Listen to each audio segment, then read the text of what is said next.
It's a great day and a beautiful day to play here at Duckpond Film Sports. Good morning, good evening for all my people out there on the other coast.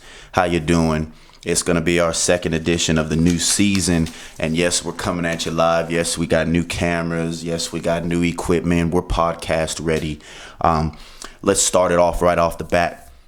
First, I want to talk about the first topic on the screen here. LeBron versus the fans. Do we feel like the NBA has a fan issue? Is there issues with fans getting out of control? Do we think that the state of the climate of the NBA right now is a little bit out of hand? And I want to speak to that because I feel that instead of recognizing the actual problem with the NBA and with the fans, we're switching the subject to LeBron, which is okay. I mean, it comes with the territory. Anybody that's that great, they're going to be open to some type of subjectivity when any type of physical or emotional or vindictive display of behavior or cynicism is going on. We have to remember these individuals, whether we like them or not, whether we're competitive, if they play for our team or against our team, we have to realize they're human beings. And if you're wishing death upon someone's child, that's totally different than saying, we hope you miss a jump shot. We hope you lose. Get off the floor, look crybaby, all you bronze sexuals, or run into his defense. All those good things. I mean, those are in good spirit. I do a great job myself, I think, of trolling a lot of you individuals online, and I'm very proud of it. It goes both ways. It's all in the passion of the sport. We spend a lot of money on watching these individuals make a lot of money playing the game, and the owners make even more money than them. So it's a cycle. The one thing that we do have to do is we have to be adults. We have to draw a line, because if someone was out there threatening your children, be that as it may, if he reacts like someone who isn't a billionaire and would have tore them apart limb by limb, 2 weeks ago, he barely swiped down at a guy and crushed half his face. 6'9", 260, crushed half his face, barely bulging down on him. So imagine what he would have did to those two clowns who were fortunate enough to get money handed down to them so they can buy courtside seats. I'm pretty sure they haven't had to work a day hard in their life, and they're crying about getting kicked out of a game after they threatened someone's child, but they're the victim. But I digress. To answer the question, I do believe that there is an issue in the NBA from fans taking it upon themselves to get involved with the game in ways that they shouldn't. As I take my drink from one of our sponsors, Texas HEB Wild Cherry, Wild Red. Get you some of that HEB brand soda, because HEB is a big supporter of Duckpond Film Sports and some of the other affiliates that we use as well. So get you some of that. Get you some of that Big Red. Some of that Wild Red from HEB. Quenches your thirst every time. But yes, I do believe that there's an issue in the state of the NBA with fans. I don't think that he went across the line.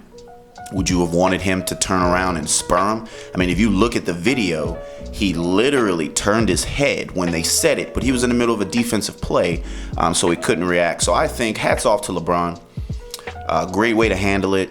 A million different ways you could have handled that situation, and you handled it perfectly. Let's get to the next subject here. Before we go to a commercial. Wagner versus Antonian. I know we're about a week late. We were there. We were in the building. Final score 76-75, I believe, or 77-76. 1 point game, as you see up there on the screen. It was a star-studded battle. Arizona State signee Austin Nunez dropped 26 points.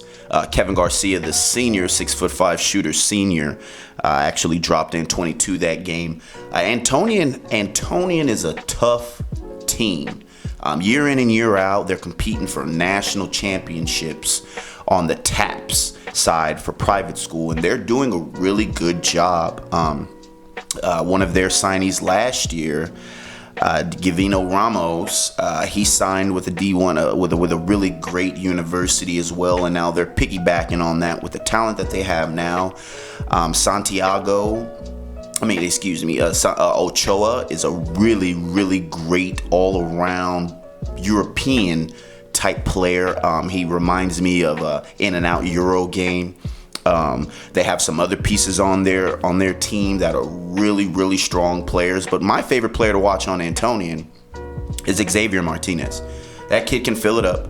Tough, head of a snake, very, very, very, very passionate, wants the ball in big moments, and that's something you can't teach, especially being a pedigree of the San Antonio basketball market.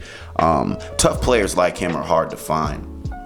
They want the ball, they want to press, they want to, once they score, they're not worried about the cameras doing ball is live Duckpond stuff. They score, they turn around and they D-up. And they D-up 94 feet. And I love me some Xavier Martinez. Again, Wagner versus Antonian game was a star-studded game. It gave us a lot of things to watch, some dunk fest. But at the end of the day, Antonian took it home. This is the beginning of the season. Very early. A lot of different changes are going to come apart from now into the future. And I just don't want us to get too quick drawn on what the records are preseason. There's a reason why a lot of us who are in depth with the NCAA scouting services and with the statistics and the analytics side, we haven't ranked players or teams yet.